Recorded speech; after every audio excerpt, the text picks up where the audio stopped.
Yes. Okay. So welcome. My plea for the Hamantasch begins with the dystopian future and ends with a sentimental past. In the year 2050 AD, there will be 10 billion people on the planet. Congestion, pandemics, droughts, supply chain problems that will intensify, especially when subsistence goods are launched. But the biggest problem will not be crowdedness, disease, or chip shortage. Rather, it will be much more basic. What will we eat? How do you feed 10 billion hungry sapiens? There are, of course, excellent solutions for food shortage from science, but they're all a little disgusting. GMOs, genetically modified foods, I have to admit it looks delicious to me, but 2/3 of Americans, for whatever reason, are repelled by freaking foods. Lab-grown meat, well, if it's alive, you can't slaughter it. If you can't slaughter it, you can't do a shchita, a kosher slaughter. If you can't do a shchita, a big loss of revenue to big kosher. So you see, this too will not work. Are there other sciencey solutions to feeding the world? How about insect food, insect burgers? No shortage of that because, like humans, insects will be exceedingly abundant. Creepy. What about 3D printed food? Also not exactly mouth-watering. So with these innovative solutions going nowhere, what will we eat? Well, why not fall back on the long-time favorite, the 74-time winner of the Latke Hamantasch debate, the Latke. This faithful and treasured and oily little rascal of you could, with the calories that every single one of them packs, feed the world.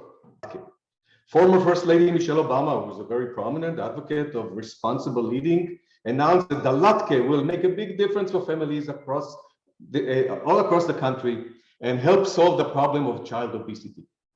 Not just big hopes, sensible hopes. The Royal Society for Public Health, no less, says that the Latke will prompt people to eat more mindfully, mindful of the energy that they consume, and encourage them to be more physically active. With such promise, the Latke was well on its way to winning this debate and feeding the world. Alas, it was not to be. The Latke, how shall we say, bellied up, went down the tubes. By the time the Latke scandals were through, our little oily friend was cooked. The first scandal had to do with the staple American breakfast, the McDonald's hash brown. Yes, it turns out that the Latke has an impersonator, an imposter. Now, I suspect that many of you have never been to McDonald's. You prefer to overpay for a stale plein air pastry. So you may not know that McDonald's sells potato pancakes, widely known as the McLatke. Now, when Bon Appetit magazine did a blind taste between an authentic Hanukkah latke and a McDonald's McLatke, guess who won? 70% of the people preferred the McLatke. Imagine the Gentile mediocre dish handily beating down the crown jewel of Jewish cuisine. Now, if that wasn't bad enough, a second scandal shook Latke Nation. It's potato flavored. When the Latke, in an attempt to conquer the nutrition world, became mass-produced, sold in frozen bulk, it lost its identity. It was now potato flavored. You know what that means, right? Well, read the fine print. It does not contain potato. Our dependable potato patty has become potato-free. Then came another scandal, referred to in the press as the Glatke. It was exposed, this scandal was exposed when the Department of Agriculture published measures of the oil consumption in various foods. And look who turned out to be the worst performer, our little naughty and deceptive oil sponge. Notice, by the way, I should say, humbly gloat here, the very ethical performance of the Hamantasch, but more on that later. In fact, the Latke had so much oil that, as this workout equivalent label shows, you would need to run 19 minutes, bike 23, or swim 13 minutes to relinquish the calories of a single Latke. The last and most damning Latke scandal had to do with waste. It turns out that the Latke is not so irresistible after all. A survey revealed that 40% of the latkes prepared for human consumption are not eaten, thrown away. A waste of energy equal to the emissions of 35 million cars. People, if you like your latke so much, then finish it. Don't throw away the latkes. Mercy on those landfills. Stop the food waste pollution. So with the Latke solution rejected, we're back to square one. In the congested, overpopulated future, what will humans eat? You're probably guessing what I have in mind. You're right. The Hamantasch. The Hamantasch? Yes, I know this may strike you as a very unlikely solution, even though the Hamantasch is the ancestor of the ravioli, the dumpling, the pierogi, the piroshki, the wonton, the gyoza, the samosa, the ma'amul. It doesn't get much respect. Heck, it never even won a Latke Hamantasch debate. The truth is that people just don't like it that much. I, for one, don't, I admit. But the secret of the Hamantasch lies not in its taste. It's a cultural icon, a heirloom. Here is the Hamantasch sentimental story. Well, a few years ago, Bon Appetit magazine published an obscure piece written by a Gentile, read by nobody, and called How to Make an Actually Good Hamantasch. The piece, as I said, went largely unnoticed until 6 years later, just this year, a reader Googling for Hamantasch recipe found it, and it was insulted. This is also a real true story. She tweeted an angry response saying that the Hamantaschen are very good and very special to many people, and that traditional foods do not automatically need to be updated, especially by someone who does not come from that tradition. Ouch. Bon Appetit's editorial was apologetic, and I'm quoting, not making this up. The original version of this article included language that was insensitive towards Jewish food traditions and does not align with our brand standards. As part of our archive repair project, is this a new name for the Ministry of Truth? We have edited the headline and content to better convey the history of Purim and the goals of this particular recipe. We apologize, yada, yada, yada. And so the old title, How to Make Actually Good Hamantaschen, was canceled, replaced by 5 Steps to Really Good Hamantaschen. Boring. This, of course, led to an even greater outcry. Woke me when it's over, wrote Bret Stephens at the New York Times. The internet was abuzz with Hamantasch culture wars. What's going on? Why are people so sensitive about a cookie? Well, it appears that the Hamantasch is nothing less than the most divisive cookie in the world. How could that be?